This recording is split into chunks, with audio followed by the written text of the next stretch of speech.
PCX is a web-based application. It's using your email and password to get into the login form. Google Chrome is nice enough to save my information and let me sign in. So this is, again, something that if you have forgot password concerns, other things like that, it's all available to you right from the sign-in screen on the web application. A quick tour, where we start from. We'll just go over this first homepage, which is our dashboard page today. The dashboard is a nice quick view of what's happening in your organization and what you need to focus on potentially that day. Also just general trends. Are your assets growing or shrinking? Are results growing or shrinking month to month? In the year-over-year calibration count, when you compare the current activity to the past year's activity, are you expecting a big spike in activity or are you expecting a reduction? Are you in line with the amount of calibrations you saw last year, or are you growing? And then even maybe most key here is that calibration schedule overview. Nobody wants to see a red block that big. Obviously this organization is not well organized and they need to go in there and figure out what's going on with those 17 late items. But what's nice about these dashboards is we'll give you those click-through ideas of getting through to your overdue assets, your coming due assets, in this case, 60 days out, or your on-time assets that are due sometime in the future. This is just covering the items that have a next calibration date or a due date in the system. So that's the quick idea of that overview of the dashboard that you first see. But in terms of actually how to navigate and how to get around in the system, I just want to walk you through that really briefly. Everything is kind of organized in these two toolbars. The left-hand toolbar is our navigation bar and gets you to the main areas of the program. Your asset area, which I'll just go ahead and click through, is going to be those instruments, test standards, loops, and equipment that you're going to use to manage your physical assets. Most commonly, you're going to have a lot of instruments, you're going to have a little less test standards, and those are going to be the main things you're going to perform calibrations on and how you want to manage.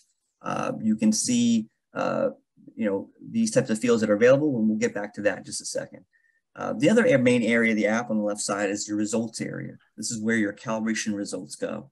So you can see that this is more like an instance of every calibration has its own calibration result date. It's attached to a snapshot of those assets, in which case this is where you'd enter a calibration that you're performing today, one you just got back from your vendor yesterday, or what have you. The reporting area has a few really key reports that we need to have in the system today.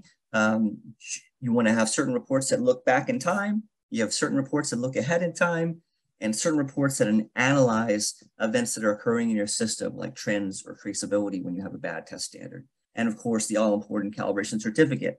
So even though we are paperless, you certainly can print that if you need to. But most folks these days are saving these things as PDF and sending them off to the instrument owner as needed, or just for the audit purposes. And of course, for admins in the system, just as we talked about before, we do have a lot of nice pre-configuration in the system, such as units of measure and manufacturers, and as well as your ability to self-administer the users that you're going to manage yourself without having to worry about opening a ticket or managing any of those types of details.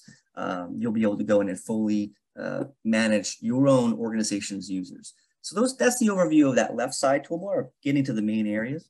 The top toolbar is going to give you just that basic compact and expand of the toolbar. Your organization selector dropdown, which if you had multiple organizations or perhaps a dev, test, production environment, those are basically multiple databases of PCX that are available through the same application, as well as your own user profile and settings and the ability to sign out.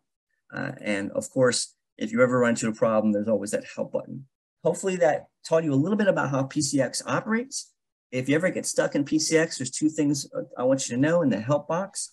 There's always a way to go into our help center, which allows you to open that ticket. Or if you have any thoughts about what you'd like to see in that product, go to our feature portal and you can actually see some of the things we're investigating, what we're looking at working on, as well as what's live in the system in the latest release, as well as submit any of your own ideas with your email. Because we really encourage your feedback on the system.